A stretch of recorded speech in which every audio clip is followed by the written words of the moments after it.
Всем привет, дорогие друзья! Рада приветствовать вас на моем канале Люда Изяков «Позитивная кухня».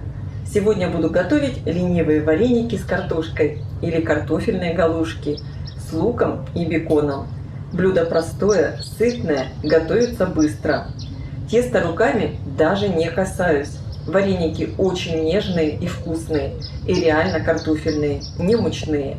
Рекомендую их приготовить и попробовать.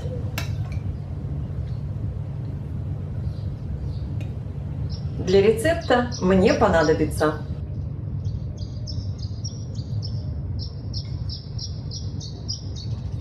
картофель нарезаю небольшими кусочками, так он быстрее отварится. Рецепт, конечно, очень простой, и вы с легкостью приготовите такие ленивые вареники к завтраку или к обеду.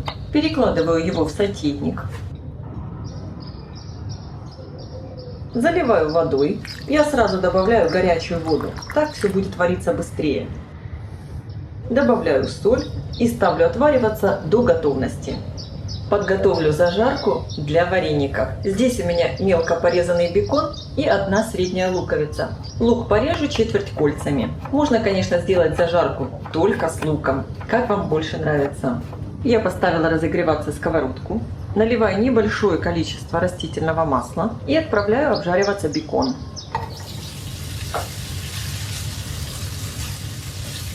Также сразу я поставила большую кастрюлю с водой. Не надо, чтобы вода закипела. Как видите, все готовится одновременно. К обжаренному бекону добавляю лук и слегка обжариваю. Зажарка готова. Я ее выключаю. Картофель отварился. Перекладываю его в миску и разминаю толкушкой в пюре. Добавляю кусочек сливочного масла, чтобы пюре было вкусным. Пока картофель горячий, добавляю в него манку. Перемешиваю и также сразу добавляю специи. Конечно, вы можете добавлять специи по своему вкусу. Я добавлю сушеный чеснок пол чайной ложки, сушеный лук также пол чайной ложки. Добавлю немного молотого перца и также по вкусу, конечно, добавляйте соль. Сейчас я картофель оставляю буквально на 5 минут, чтобы он остыл. И за это время набухнет манка. В остывшую картофельную массу добавляю яйцо. Перемешиваю.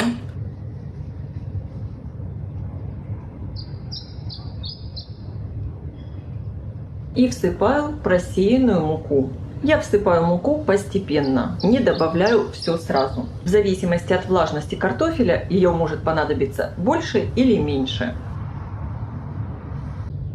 Добавляю еще немного муки.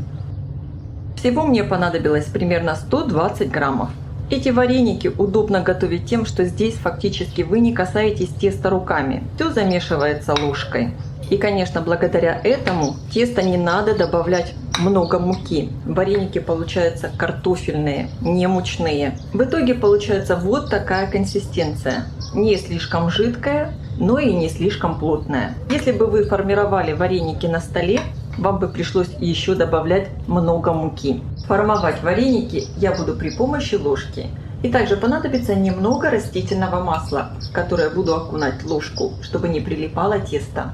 Кстати, такие вареники можно формовать при помощи кондитерского мешка. У меня есть подобное видео на канале, я обязательно оставлю на него ссылку под видео в описании. Там вареники приготовлены по другому рецепту. Воду солю, ложку окунула в масло и беру немного теста, опускаю в воду. И сначала я попробую сварить один вареник, посмотрю, не развалится ли он в воде. Вареник не разваливается, он хорошо держит форму. Жду, когда он всплывет. Тесто хорошее, можно отваривать остальные вареники. Как видите, я варю вареники в большом количестве воды.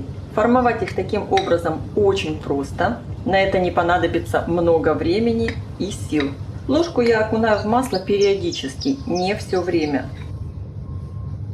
Теперь я жду, когда все вареники всплывут, и после всплытия варю их примерно 2 минуты. Первая партия готова. Вылавливаю их из воды и сразу перекладываю в сковородку, в которой я готовила зажарку. Слегка вареники перемешиваю, чтобы они не слиплись. Они получаются невероятно нежные. Отправляю вариться следующую партию вареников. Все вареники готовы и слегка прогреваю на сковороде. При желании их можно даже слегка обжарить. Очень быстро готово такое вкусное и сытное блюдо. Сверху все можно присыпать небольшим количеством зелени. И подаем к столу. Вот такие красивые, аппетитные вареники получаются. И они, конечно, очень нежные и вкусные. По-настоящему картофельные. Обязательно их приготовьте и попробуйте. Я желаю всем приятного аппетита. Ставьте лайки, пишите ваши комментарии. Делитесь этим новым видео с вашими друзьями в социальных сетях. Подписывайтесь на мой канал Люда Изюкук «Позитивная кухня». Всем пока!